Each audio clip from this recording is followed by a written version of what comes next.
સુપ્રસિદ્ધ સોમનાથ મંદિરે સોમનાથ મહાદેવના 75મા સ્થાપના દિવસે ભવ્ય પાલખી યાત્રાનું આયોજન। સુપ્રસિદ્ધ સોમનાથ મંદિરે સોમનાથ મહાદેવના 75મા સ્થાપના દિવસે ભવ્ય પાલખી યાત્રાનું આયોજન કરાયું હતું। શ્રી સોમપુરા તીર્થ પુરોહિત બ્રહ્મ સમાજ દ્વારા પાલખી યાત્રાનું સતત ત્રીજા વર્ષે આયોજન કરાયું હતું। જિલ્લા કલેક્ટર, સાંસદ સહિત બહોળી સંખ્યામાં ધર્મપ્રેમી લોકો જોડાયા હતા। પ્રભાસ પાટણના મુખ્ય માર્ગો પરથી મહાદેવની ભવ્ય નાસિક ઢોલ અને ઉજ્જૈનના ભસ્મ રમૈયા સાથે પાલખી યાત્રા નીકળી હતી। અહેવાલ બાય મા ન્યૂઝ પ્રતિનિધિ પરાગ સંગતાણી, ગીર સોમનાથ। આજે ભગવાન સોમનાથ મંદિરનું જે આપણે પ્રાણ પ્રતિષ્ઠા થઈ એના આજે 75મું વર્ષ છે અને છેલ્લા 3 વર્ષથી સોમપુરા બ્રાહ્મણ સમાજ દ્વારા ભગવાન સોમનાથની આ નગર યાત્રાનું આયોજન કરવામાં આવે છે।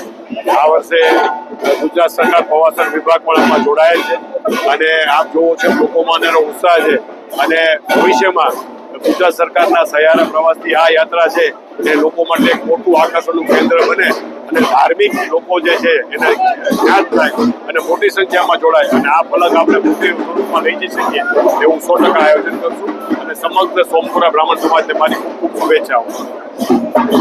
जय श्री सोमनाथ। मैं जयवर्धन तुलजा शंकर जानी, श्री तीर्थ पुरोहित श्री सोमपुरा ब्राह्मण समाज का उप प्रमुख हूँ और आज देवादिदेव महादेव जी का 75वां वर्धापन दिन है और भगवान सोमनाथ जी को प्रार्थना करते हैं कि इस शुभ अवसर पर सभी सनातनियों का सुख शांति समृद्धि एवं निरोगी दीर्घायुष्य प्रदान करे, ऐसे सब सनातनियों की ओर से प्रार्थना करते हैं। ये सारे आयोजन में श्री सोमपुरा ब्राह्मण समाज तीर्थ पुरोहित ने किया है और गुजरात टूरिज्म के सहयोग से हुआ है। जय श्री सोमनाथ। આજે સોમનાથના સ્થાપના દિવસ નિમિત્તે સોમનાથના તીર્થ પુરોહિતો દ્વારા સોમપુરા બ્રાહ્મણ સમાજ દ્વારા આ દર વર્ષે 3 વર્ષથી આ પાલખી યાત્રાનું આયોજન કરવામાં આવે છે। આ વખતે પણ વિશેષ રૂપે આયોજન કરવામાં આવ્યું છે। આજે રમેશભાઈ ઓઝા દ્વારા પૂજા અર્ચના કરી અને આ પાલખી યાત્રાનો આજે શરૂઆત કરાવી છે।